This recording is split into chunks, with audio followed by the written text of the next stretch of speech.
Good afternoon, everyone. Oh, Senator Jamie Eldridge, see Rep. just for co-chair. just a moment. I'm just going to admit everyone now. Great.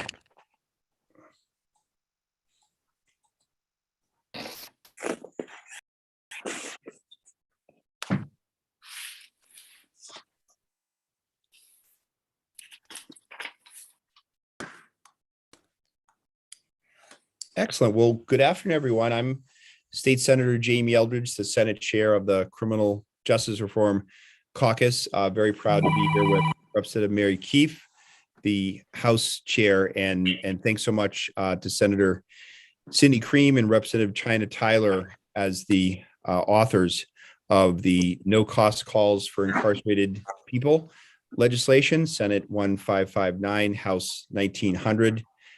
This has been a top priority for the Criminal Justice Reform Caucus last session and, of course, this session.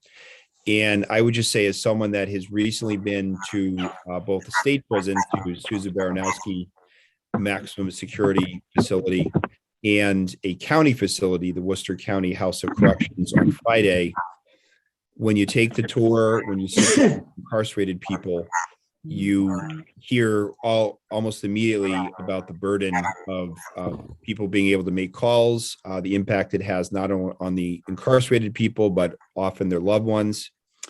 And, talking to the sheriffs or the superintendents is just the amount of money that often comes into those facilities. And that's just, I think, not a sound setup. I think it's time to abolish these calls, and really appreciate Senator Creem and Representative Tyler for filing this legislation, as well as the incredible advocacy by Prisoners Legal Services, including Bonnie Tenorello. So with that, I now want to hand it off to my co-chair, Representative Mary Keefe, and the two of us were just at the Worcester County House of Corrections, where you saw the telephones, or also the video machines now that are really quite expensive for any incarcerated person or their loved ones. So we know there's a problem and we need to address it. So, Representative Keefe. Thank you to Senator Eldridge. Hi, everybody, and thank you all for being here. So I'm noticing we have 88 participants and probably a few more coming in. We just finished a formal session over on the House side, and farewell to Claire Cronin, who's going to be the new ambassador to Ireland. So it's very exciting. I wanted to just say, as Jamie said, or Senator Eldridge said, that yes, and if having the opportunity to visit, we've seen all kinds of what would you say, very functioning, but dysfunctioning modes of communication that families have to use to talk to loved ones in visiting, but also to be able to call and make those phone calls.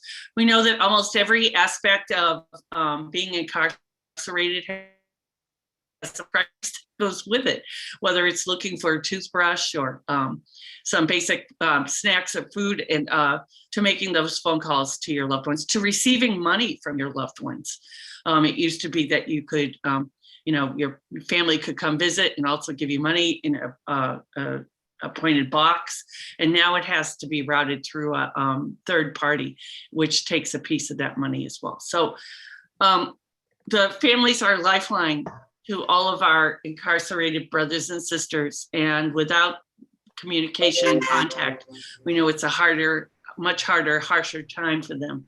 And so I want to thank also Senator Creem and Representative Tyler for filing this bill, and for everybody that's going to contribute here today. We have a number of people that are going to be speaking. We have Leslie Credle from Justice. So he said that to who? Whitney? Sorry? To Trisha. Keep going, Rep. Keefe. Representative, now you're on mute. Sorry, I have a number of speakers. Nia Reid-Patterson, who's an impacted family member, and then Bianca Tylek, Executive Director of Worth Rises. So with that, I'd like to turn it over to Senator Creem and Representative Tyler to just talk about why this bill is so important.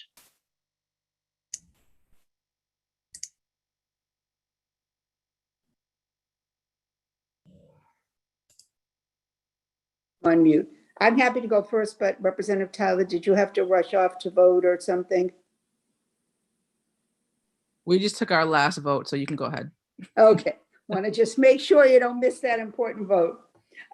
So I'm actually thrilled to have filed this bill.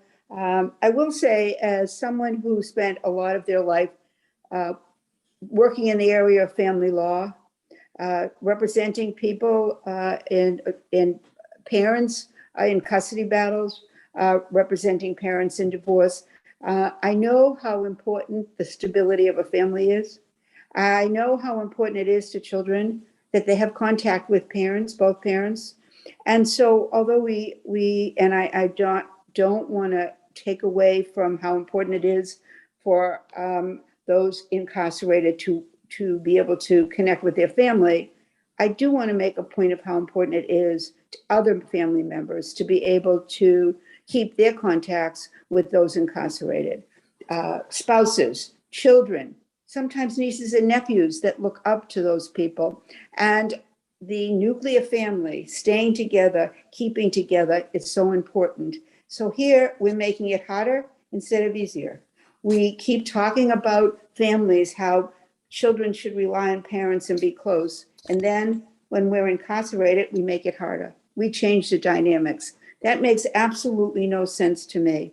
So the Senate bill would allow incarcerated people to make telephone calls free of cost.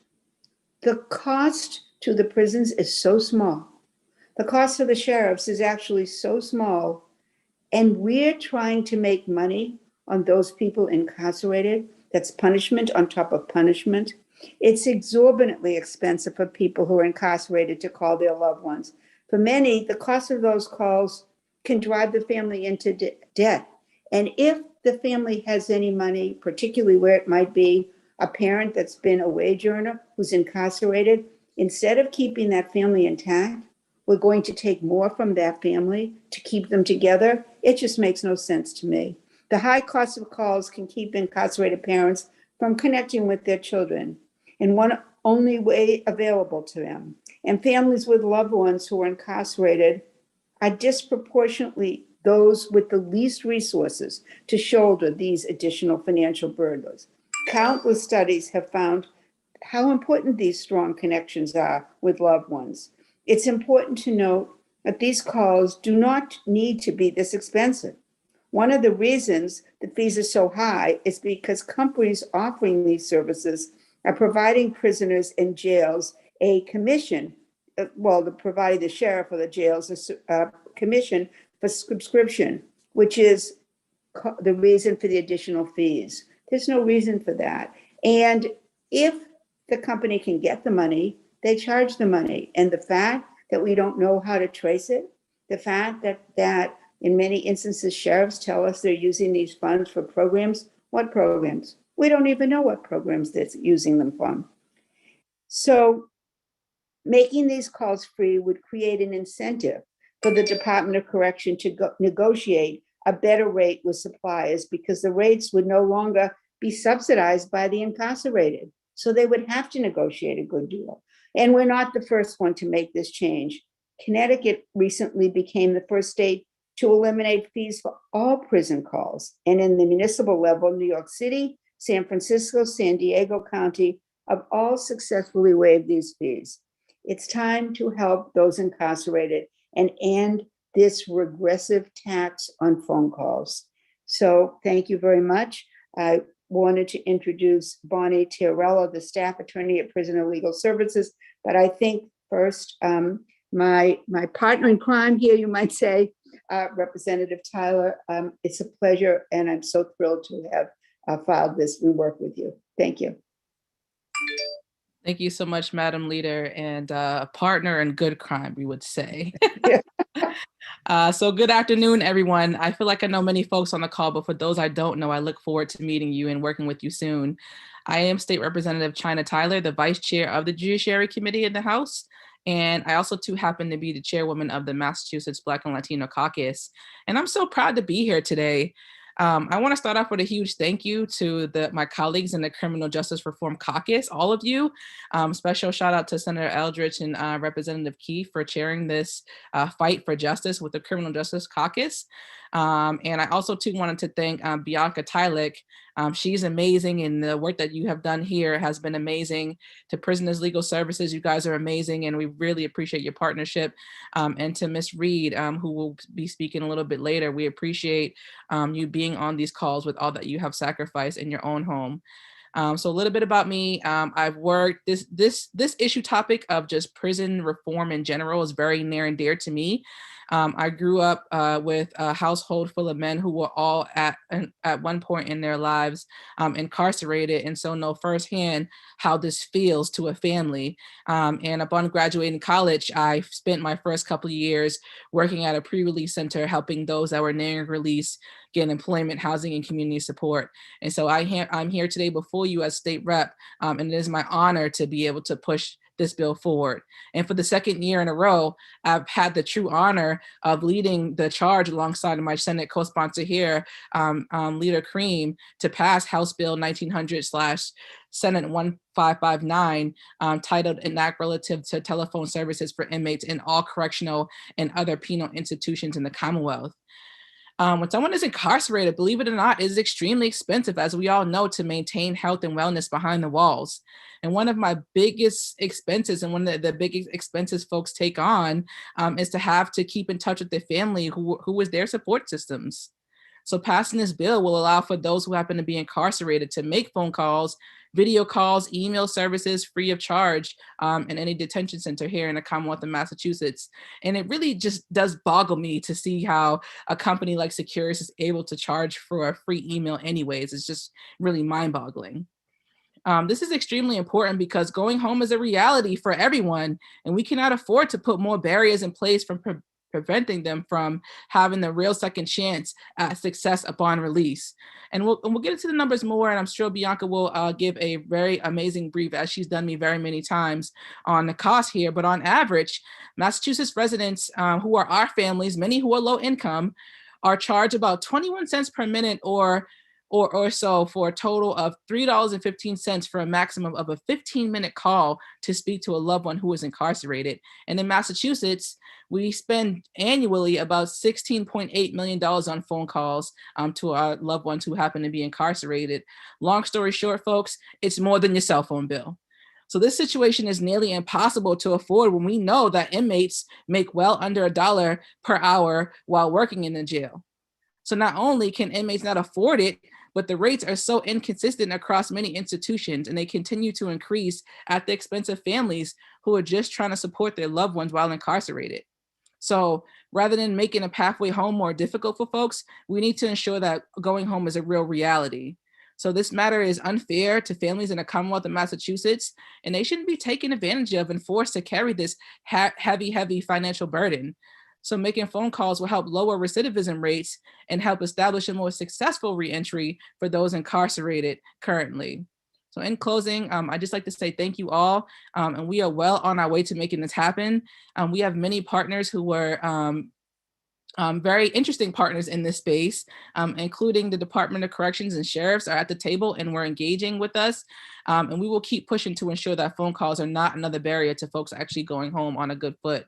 Everyone deserves to have a clean slate after they serve their time. But here in Massachusetts right now with these telephone calls, it's just not the case. And with that, I urge you to support House Bill 1900 and our Senate counterpart bill.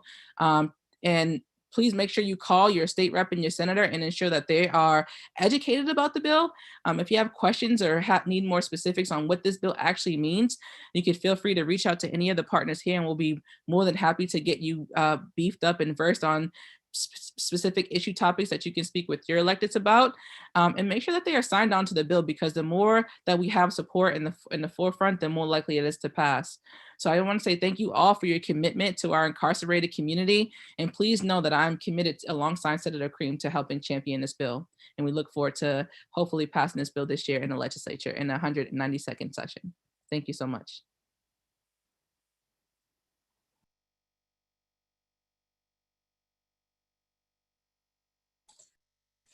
Well, thank you so much, Senator Creem and Representative Tyler. We could not ask for better champions of this basic human need, communication between incarcerated people and their loved ones. Much appreciation for your leadership. And thank you so much to Senator Eldridge and Representative Keefe and to their staff, Afnan, Nayla, and Kelsey Road for organizing this. And thank you to the 119 and counting people that are standing with us and with incarcerated people and their loved ones in our communities right now on this Zoom, showing your concern for this most basic need, communication. As you're going to hear, it won't cost much and the benefits are tremendous. So what we're going to do now is show you a very short film that was produced thanks in large part to our first speaker, Leslie Credle. Before Leslie speaks and before I introduce her as a leader of our coalition that has been working to pass this legislation, I'm going to let you see this film. And the women in the film speak very eloquently about the burdens of paying for prison phone calls and the importance of nurturing family ties. So I'm going to say no more and then introduce our panel after.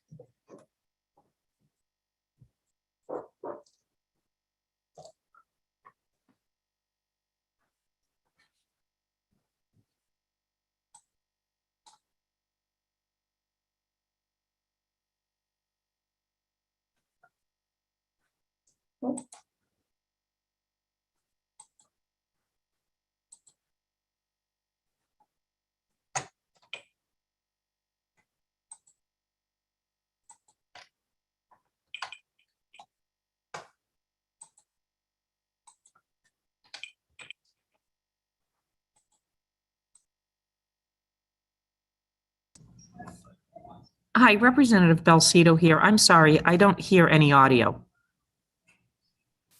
I think it's trying to be fixed. No, none of us can. Yeah. Why don't we? Representative. I'm not sure who's working. That maybe the staff can let me know. Should we wait and proceed with the video now, or start with the speakers and come back to the video? Oh, looks like we're going.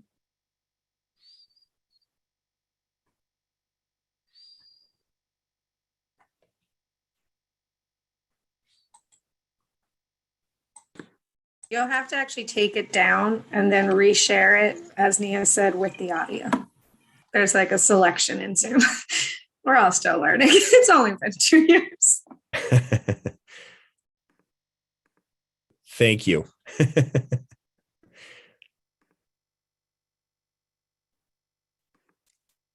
Department of Corrections. This call is not private. It will be recorded and may be monitored. To accept this free call, press 1.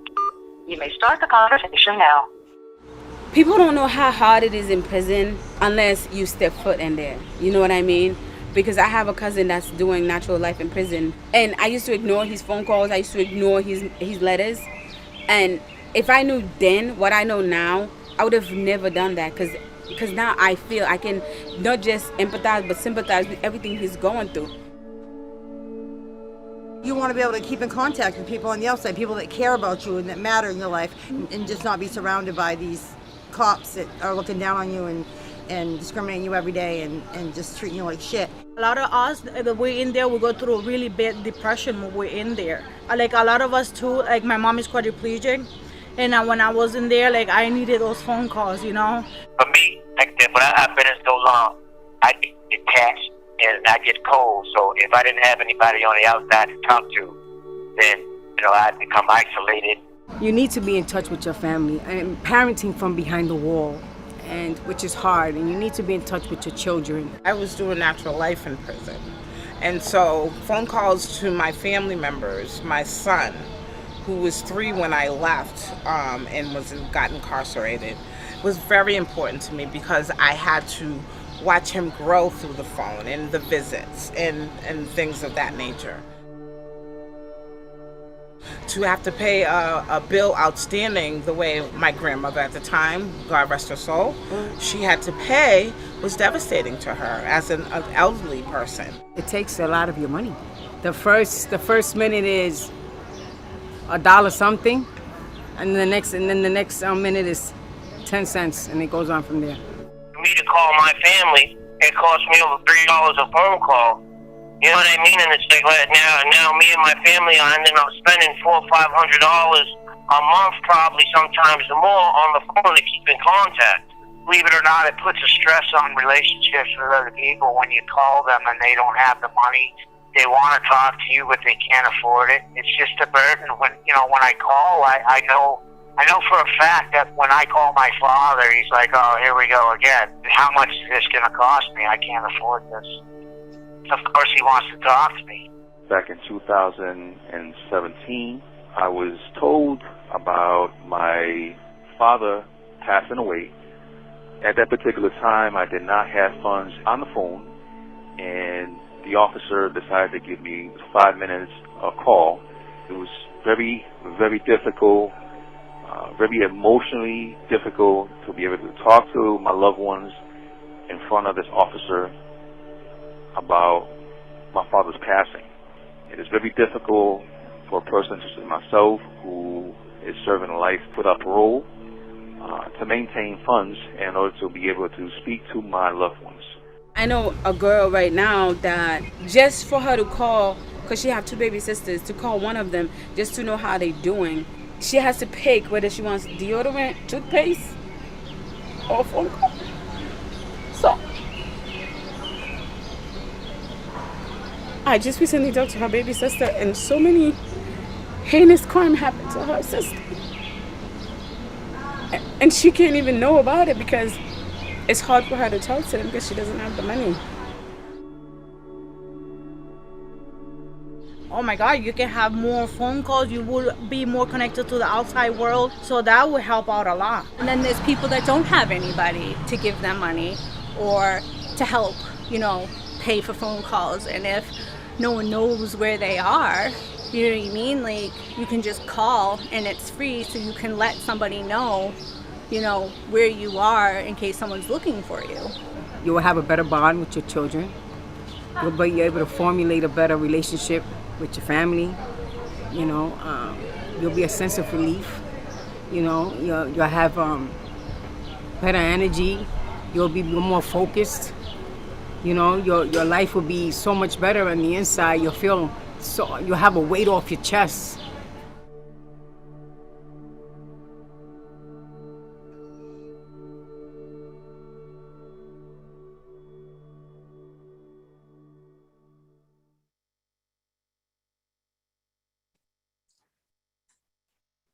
Thank you, Leslie and others who worked on that very powerful film.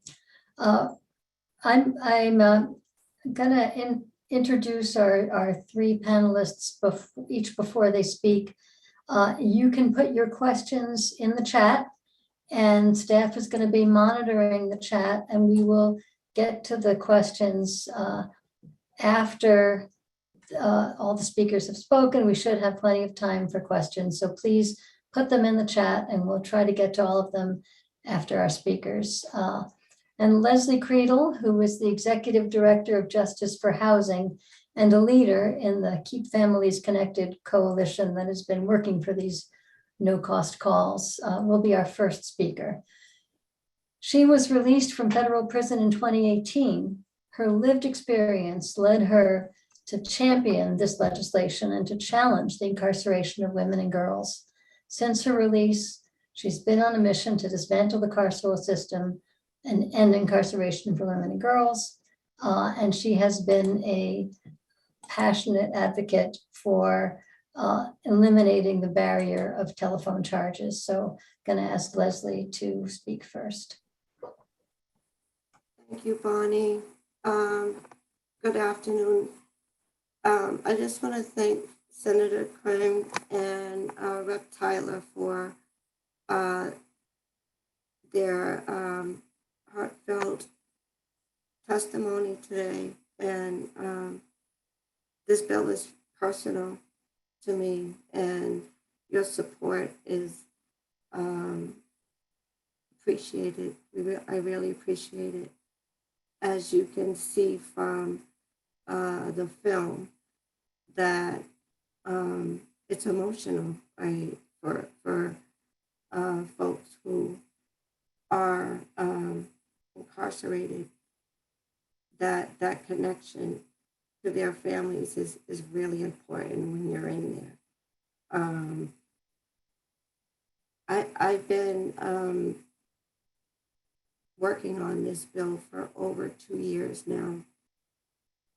Our organization receives numerous of requests for telephone support from families who have loved ones who are incarcerated, as well as incarcerated individuals who are, trying to make calls to prepare for their parole hearings, or trying to make phone calls to prepare for release.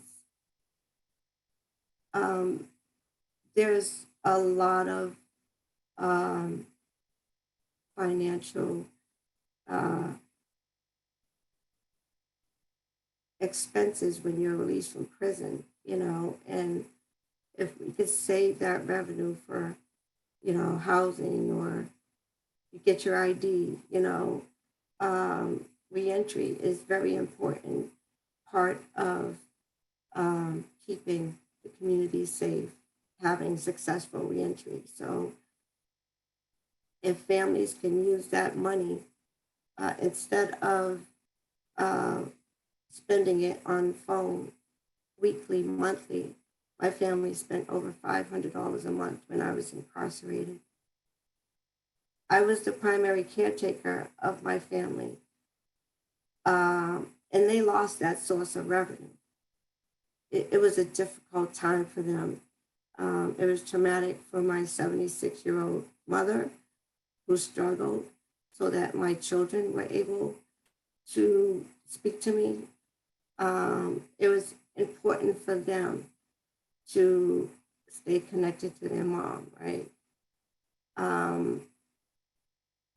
You worry more about your children when you're separated and unable to get to them. And there's nothing more traumatic for a child when a parent is arrested and goes to prison. Even as teenagers, it's scary for them. It was difficult to watch what they went through, feeling abandoned, left to their own devices. I lived that. I know a lot of families whose lives has been impacted by someone who's in prison, right? Or somebody who's still in prison. And people may say, oh, we put ourselves there, or we did it to ourselves. As legislators, I know you hear both sides. I experienced both sides too. I also was a victim of the worst crime. Someone took my child's life, and I live that pain every day. There's not a day to go by that I don't grieve for my daughter, Brianna. I could easily choose to remain angry and hold on to that. But in order for me to heal and for our community to heal, and sometimes you have to sacrifice yourself to allow other mothers, other fathers, other grandmothers, other sons, other daughters, other families to communicate with their loved ones who are still here in the flesh. They still can communicate with them. Despite their transgressions, their families still love them. They still yearn for them. They may be behind bars, but they're still able to communicate. So why would I take that opportunity away from someone else? Why would any of us want that? So I just respectfully, want this bill to give families some relief who have their loved ones, because it's very important to stay connected to your loved ones who are still here today. Thank you, Bonnie, and thank you, everybody, for allowing me to speak today. Many thanks, Leslie, for sharing so powerfully and so honestly with all of us here today. Really appreciate that. Next up, we have another woman who's also directly affected by all the barriers to communication with people who are incarcerated. Nia Reid-Patterson, she's a mother, she's an educator. She and her husband, Mr. Alameen, have a 10-year-old, her husband Alameen have a 10-year-old son together. And Alameen is a dedicated and active father to their son. But as she will discuss, Nia continues to struggle with the high cost of calls. Nia, thank you for joining us. Thank you, Bonnie. Good afternoon. My name is Nia Reid-Patterson. Thank you for giving me your time to hear my story. So as Bonnie mentioned, my husband is currently incarcerated at MCI Norfolk. I know many of you have had the pleasure of doing work with him in the AACC. We have a 10-year-old son, Tank, and over the last 10 years, my husband and I have done our best to raise our son and ensure he has what some would classify as a regular or a normal life any 10-year-old kid could have. In spite of his prison sentence, my husband has been an active parent throughout our son's life. Our society will lead you all to believe that a person who is incarcerated is no longer a parent and does not uphold their obligations to their children. This couldn't be any further from the truth. Although we only receive 20-minute calls, my husband has been active in participating in parent conferences, family therapy sessions, and school awards all through our time on our calls.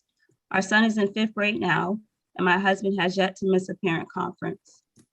Prior to COVID, my son would bring his homework to the prison, and my husband would help him with his schoolwork and his Sunday schoolwork. And even though visits have no longer been in contact, my husband continues to call throughout the week to ensure our son continues to be successful in his educational career. Once a week on Saturday evenings, we have our family night. During these calls, we gain a deeper understanding of our religion, Islam. We complete projects such as our family vision board and ensure we are living up to our family goals. I met my husband 24 years ago when I was just 12 years old, and today we've been married for 6 years. As one can imagine, maintaining a healthy marriage with someone who is incarcerated isn't easy at all. We are dealing with unnecessary trauma caused by the DOC on a daily basis. We have to navigate the financial strains and hardships that are placed on a family when one income is removed from the household. We provide steady emotional support not only to each other, but also to our son. As I stated before, we have participated in family therapy sessions during these 20-minute phone calls because it is important to both of us as parents that we are maintaining good mental health. The harm caused by us living through this prison sentence my husband is serving has been detrimental to our well-being. And as you know, the DOC does not provide any adequate mental wellness to people in their custody, and they certainly don't offer any kind of mental wellness supports for a family unit.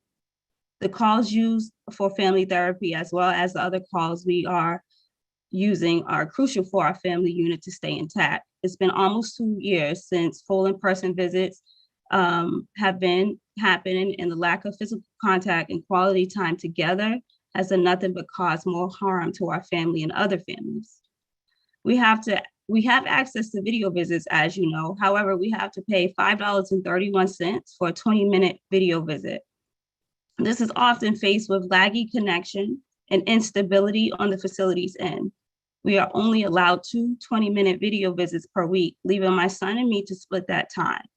Can you imagine only being able to see your spouse and your child for 40 minutes a week? The DOC announced to legislators that contact visits have resumed. However, what they did not say was that these contact visits are only 1 hour long behind plexiglass. You have to call and schedule the visits at least 24 hours in advance. Then you have to wear your mask, and your seat is a few feet away from that plexiglass. Just recently, the DOC announced that we are allowed a brief 30-second hug at the start of the visit, and we have to be at the visits at least 30 minutes in advance. And now they're requiring us to be there at least 50 minutes due to COVID testing. And even with negative tests, we have to remain behind the plexiglass. So as you can imagine, this is no place for a child to visit. Without any oversight and accountability, DOC will continue to leave this plexiglass up for as long as possible. So calls have always been a necessity, and right now more than ever, we need them, and we need legislators to do what's morally right and pass this legislation this time around. Like Leslie, my family have been fighting for this bill to pass for the last 2, or actually more than 2 years at this point in time. On average, my husband calls at the very least 4 times a day. The current cost of a 20-minute call from Securus is $2.58 for local calls. We also have to pay a $3 fee to add money to the phone. For the month of November, I spent a total of $442.92. And for the month of December, I spent a total of $308.88 on phone calls. So that means in just 2 months, I spent $751.80 on calls. I'm currently a Sprint customer, and with 2 active lines on my account, I only spent $87 a month. That $87 covers unlimited calls, not 20-minute calls. The cost of these calls is not sustainable and places a heavy burden on my family and many other families. The DOC has the capacity to provide free calls to all families, as we've seen this provided at a very limited free call service momentarily at the start of the pandemic. This is not something that is out of reach for the DOC. It is unfortunate that the DOC has become so powerful that it continues to go untouched without oversight or accountability, and families continue to be impacted negatively by it. With the current cost of these calls, families are being forced to fly with one wing. This year, I urge you all to take a step back and think about the why behind the office that you hold and what your position should truly mean to people like me. Ask yourself, are you truly standing up and passing legislation to protect everyday people like me and my family? Or are you only in this for the next come up and advancement in your career? And if you truly are for the people, then be for the people and pass this legislation respectfully. Thank you for your time. Nia, thank you. You have undertaken heroic efforts and made a lot of sacrifice to stay in touch with your husband and to keep Tank in touch with his father. And it should not be that way. You should not have to make those sacrifices. And I really appreciate your laying that out for all of us here and your activism to help get this passed. And for those of you who haven't seen Tank testify, you are in for something when you see him in action, which you will someday. Our final speaker is Bianca Tylek, Executive Director of Worth Rises, and as Representative Tyler noted, a real national expert on prison telecommunications. Under her leadership, Worth Rises has moved Connecticut, New York City, San Francisco, and other jurisdictions to provide free prison and jail communications. They have done it. She's going to explain how easy it will be for us to do it. We're delighted to have Worth Rises support in Massachusetts and to have her with us today. Thanks, Bianca. Thank you so much, Bonnie. Thank you to Rep. Creem and Senator Creem and Rep. Tyler for having us for their championship on this bill. And thank you to Nia and Leslie for sharing your powerful and vulnerable personal stories around this issue. Thank you, Bonnie, for the introduction, for your great partnership over the years. As folks have noted, we've been fighting for this bill for quite some time, and I think this is a year it's really time that it passes. This has been an absolutely imperative issue for so many families, as you have heard today. And because of the lingering lasting impact of COVID, it is consistently a more and more important issue. So I want to take a step back and talk a little bit about the broader prison industry, the impacts, the fiscal impacts of the bills in Massachusetts and the broader national landscape. So Prison telecom is a $1.4 billion industry. I want to be very clear that this is a business. First and foremost, it's not about connecting families. It's about wealth and building wealth for a few. It's a industry that's actually dominated 90% of it by just 3 companies, 80% of it by just 2 companies, really that have exorbitant margins. They, in some places, charge as much as $1 a minute. In Massachusetts, as much as 14 cents a minute, which may on a permanent basis seem not like a lot, but as the numbers that Nia and Leslie recited, it can be really taxing on families, and particularly families of low income, families with fixed income, and families that are just trying to make it by, that are often also disproportionately represented in the prison population. As a result, 1 in 3 families with a loved one in prison goes into debt over the cost of calls and visits. That's 1 in 3. That is a massive number of families in Massachusetts, and 87% of those carrying that burden are women, as you see and you heard today, largely women of color. So what does that mean? That means this is not just a criminal justice issue. It's not just a racial justice issue. It's also an economic justice issue, a gender justice issue. It comes at the intersection of so many social justice issues that we know you all espouse to care for. In Massachusetts, as was mentioned earlier by Rep. Tyler, families have historically spent as much as $25 million with fees and taxes on top of that 16 she mentioned, just to talk to their loved ones. $25 million is an incredible amount of money for communities that don't have it. Going forward, thanks to some changes in contracts in the last year, we expect that this bill to make phone calls free would save families roughly $14.4 million a year. Again, a massive amount for the families here in Massachusetts. Importantly, take that 14.4 number and then contrast it with this. It would cost us $8.2 million to get this done. $8.2 million. Again, there may be a fiscal note floating around with slightly different numbers, and that's because that was prior to some of the changes that just happened in the contracts.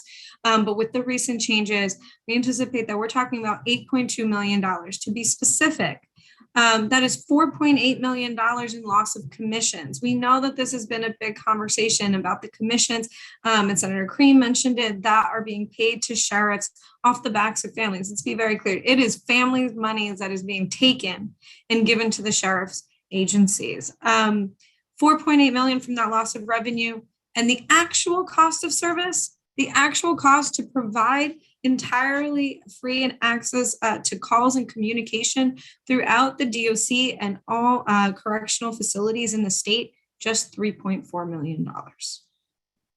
And I want you to think about that figure when you go back and you consider the budget request of the DOC. The DOC and the various correctional agencies that we know, despite a population that has continued to decline, continues to increase. And that massive number that they continue to request, is there $8.2 million in there, right? Or is that in the legislature's ability to get done? One or the other, it's absolutely necessary now. It's important to note there will be an amendment on this bill specifically to guarantee 90 minutes of call time a day. And I want to be clear when we say that. We don't actually expect people to use the phone 90 minutes a day.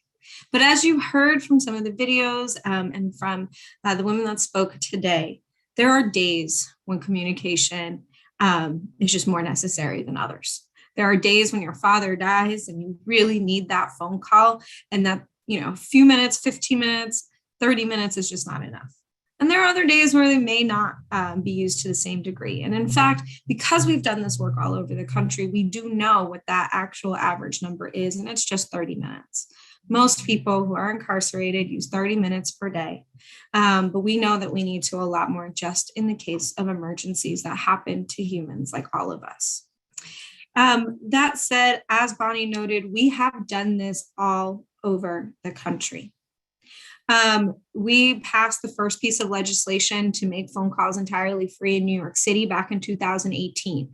And that bill saved directly impacted families in the city of New York, roughly $10 million. and increased communication by almost 40% overnight. That many people were being disconnected because of the simple cost of a phone call. And so with that, that became the new normal. And it's important to know, and I want to read the words of the actual Department of Corrections, the Board of Corrections in New York City. After there were rumors in other states that this had caused a ruckus, they specifically responded in the words of the chair of the Board of Corrections. We are unaware of any such ruckus. Providing free telephone service to people in custody is a humane and positive way to connect people in custody with their families and communities. By contrast, not providing free calls may give rise to isolation, jealousy, and abusive access to telephone calls, all of which endanger people in custody and correctional staff. That comes from the words of correctional people who have done this already. And in fact, after New York City, we were able to support San Francisco in getting there as well, Los Angeles, San Diego, and most recently, the entire state of Connecticut, as mentioned. Connecticut will be moving fully to free phone calls along the lines of the same model legislation that's being used in Massachusetts, with a 90-minute per day threshold, and protecting visits from replacement with technology. Throughout all those campaigns, we've been able to save directly impacted people around the country $50 million a year. And the question is, can we add Massachusetts to that growing list of states, counties, localities that have done this? And in fact, I do want to know that currently the entire federal prison system in the United States has free phone calls for the last year and a half. So this is not a new thing, but it is a increasingly novel idea that specifically is meant to protect our families, protect our communities from exploitation, and as Senator Creem said, from a regressive tax really levied only on those with the least amount of means, to support an agency that it is really on the state to ensure has the budget for its own operations. So as we said, this can be done. It is not particularly expensive. It will save millions for families who really need that money in their pockets. It has an incredible impact on reentry success, on trauma for children like Tank, and for families. And importantly, it also has a great impact on correctional officers in improving the environment inside of prisons and jails by improving hope. And I like to say, there's nothing that really can pierce the tension of a prison environment like the sound of a child's voice. And those are the things that we really need to remember so that we can protect and do the best for our entire community. And lastly, I'll just say that this is something that can 100% without any doubt be implemented smoothly and without event. We often, hear concerns about this, and what we know is that we have done this now time and time again. And as an organization that works on these policies nationally, we also don't walk away when the policy has passed. We will help Massachusetts, like we have every other jurisdiction, get to implementation. We will connect the DOCs and the sheriffs to the sheriffs and the DOCs that have done this in other places, and we will help ensure that this is done effectively and with the impact that we want to see. And with that, I will pass it back to you, Bonnie, and welcome any questions. Thank you so much, Bianca. Personally, I, having listened to Bianca just now, I feel case closed, but other people may have questions. And I think, Leslie and Nia made the case beautifully as well. We have not had any questions in the chat. I'm wondering if anyone would like to unmute and ask a question, maybe just say so in the chat to everybody right now. Or if you don't have access to the chat, unmute and so we have a few minutes for questions. So please, I see. I had a question. I see a hand up with no. Who is that? It's Senator Eldridge. I think Senator Eldridge is speaking. The spotlight's still on me. I'm sorry, Senator Eldridge, please. And then I see Norma Wassel has a question as well. Thank you, Senator Eldridge. Sure. No, thanks, Bonnie. Thanks for moderating. And just so appreciate, in addition to the legislative sponsors, hearing from Leslie and Nia, and thank you so much to Bianca, and just reading a little bit about your founding Worth Rises and the victories you've had in other states. I'm just wondering if there were tipping points for elected officials to move that legislation forward, and if you would have any advice for Massachusetts legislators on that front. Thank you. Thank you so much, Senator. It's a great question. So I will say, the most recent fight we did was in Connecticut, and so that's the one freshest in my mind. And I'll say this, I think what was really easy actually for people was getting over the commissions. I think there was full 100%, I would say, bipartisan support for the idea that these kickbacks felt really wrong, that it was essentially a extended tax, right, just on a certain group of people, and that felt like it absolutely had to go away. And I think the tipping point or the inflection point for legislators on getting, all the way to providing calls at no cost was that they realized that the majority of the actual fiscal note was those commissions, and that getting from that level to the next level was so minor. It was, the fraction of a few $1,000,000 that, it wasn't meaningful enough to not go all the way, right? What we saw in New York City, I literally had a city council member, and to be fair, New York City is a rich city, but expressly say that, doing this is a rounding error in the budget of our DOC. And, I saw somebody put in the budget numbers of the DOC, I think at 1.3 billion, and ask yourself what 3 million actually means in that budget, right? What does 8 million mean in that budget? It's actually a rounding error, right? It's something that you may or may not even notice. Now, obviously it's real and we need to, address it. But, I think one other tipping point I will say is there was a moment in which legislators made a comment, well, we have to figure out, how the numbers are going to work. And there was a beautiful letter to the editor written by a mother whose son was incarcerated at the time. And she just responded, well, are you going to figure it out, or are you going to keep leaving that task to me? Because what we know is that families like Nia's, families like Leslie's are figuring it out every single day. And they're deciding which meals to skip and which bills not to pay in order to keep that phone line going. And the question is, will legislators in the state of Massachusetts figure it out too? Thank you so much. And my only additional question is, were there any sheriffs or prison superintendents or elected law enforcement, I guess, that were helpful in supporting your efforts in other states? Sure.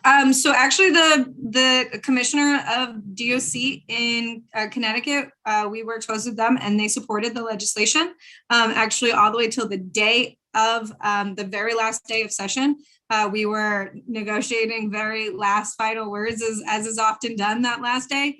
And thanks to a 15-20 minute conversation, but because we had obviously been talking for some time, the actual commissioner of the Connecticut Department of Corrections called the head of the budget committee or the appropriations committee there themselves and said, put it in, we're good with the language. So 100%, we have seen that support. There was strong bipartisan support in Connecticut. As I read the words of the Board of Corrections in New York City, we did not have strong opposition there, and they did come and support. And more importantly, since then have helped other agencies make these decisions. Our partners in San Francisco, in fact, the sheriff there found the money, half of the money in their own budget without even asking the mayor to fill that gap. And so that sheriff also came and said, we're willing to do this. So we worked very closely with them to help them implement. And most recently, I'll just say the quote where I took, that quote that I read about from the New York City Board of Corrections came from an article that, as I mentioned, was in reaction to a sheriff down in New Orleans who had made a ridiculous comment about knowing something about what happened in New York. And that was because he was the incumbent sheriff, and the new sheriff that was running against him, actually made this one of her platform items, making phone calls in Louisiana and specifically in New Orleans, no cost or free. And I just want to say she recently won. That's great. Thank you so much. Really appreciate your dedication. Thank you. So. Yes, thanks. Norma Wasso you've had your hand up for a while, and then Ivy Moody, and then I think that may be all we have time for today. Am I unmuted? Yes, you are. Hi, thanks very much. I want to know if legislatures knew that the lack of money to have people make their own phone calls affects reentry. There aren't enough case managers in the DOC facilities to arrange for phone calls.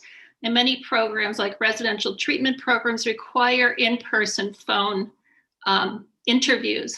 And if the social workers or case managers don't have time, the individual is left to their own to make phone calls. We have this problem all the time. I work with the public defenders to get release plans together, and they can't make the phone call. So they can't do that. And sometimes people don't go through the intake process and don't have the programs they need to go in the community.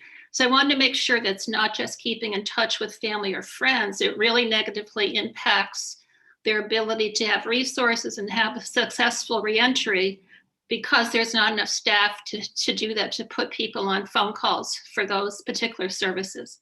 So I was wondering if the legislators knew that. I would just say I personally, not exactly. So thank you, Norma. And I think that's another piece we should add to the case. Thank you. Yes, I can add on to that. That's a very a real thing. Obviously, we have a lot of folks that are, they don't go directly home to their homes or to their families from prison. There's sometimes transitional steps that they take in different pre-release centers as they're on their way as they're on their way home. And I worked in one of those pre-release centers for a very long time. And so that's definitely an item. I'm going to echo what Senator Edger said that we can take up. And thank you so much for bringing up that issue topic. Thank you. Ivy Moody.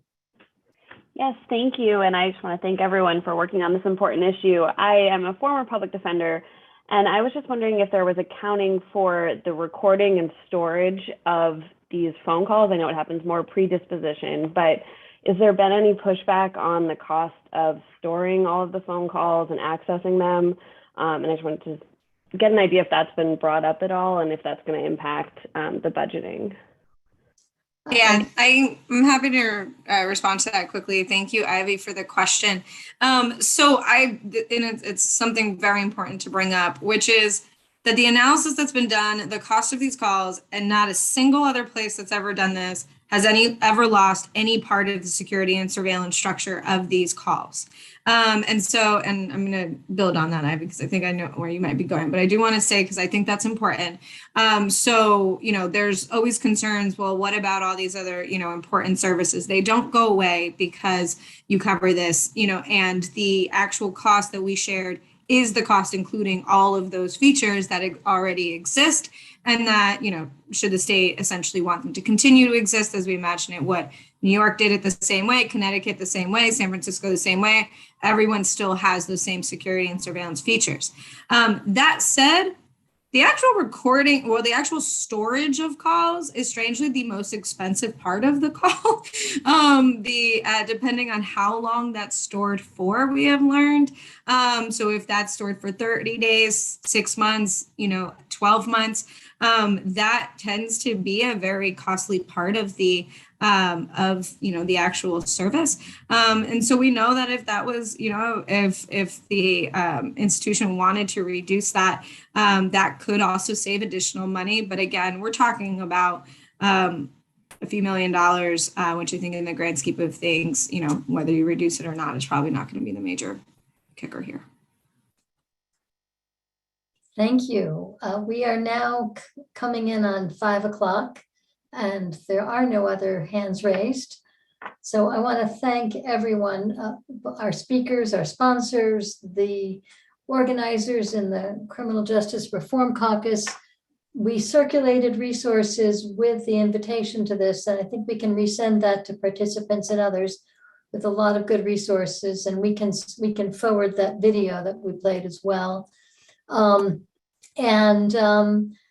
We hope that anyone who wants to get active on this issue can please reach out to to me at Prisoners Legal Services. We'll bring you in on the coalition's work.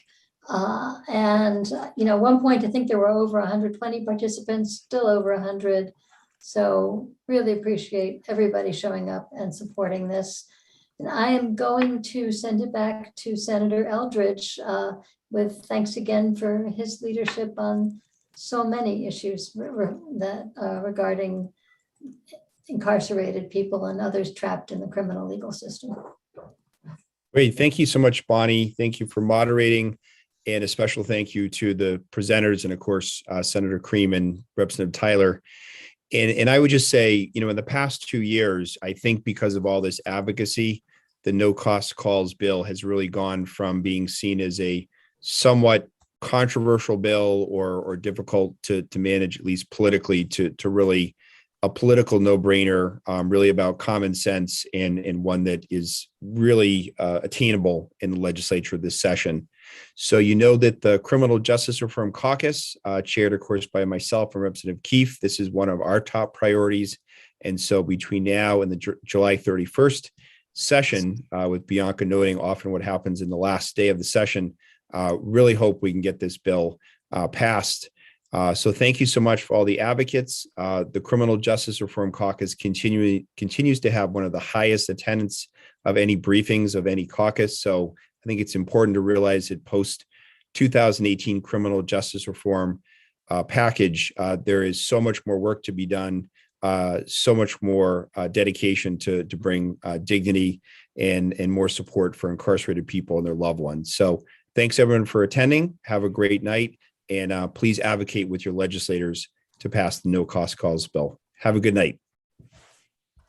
Thank you. Thank you. Appreciate it. Thank you, Senator Eldridge.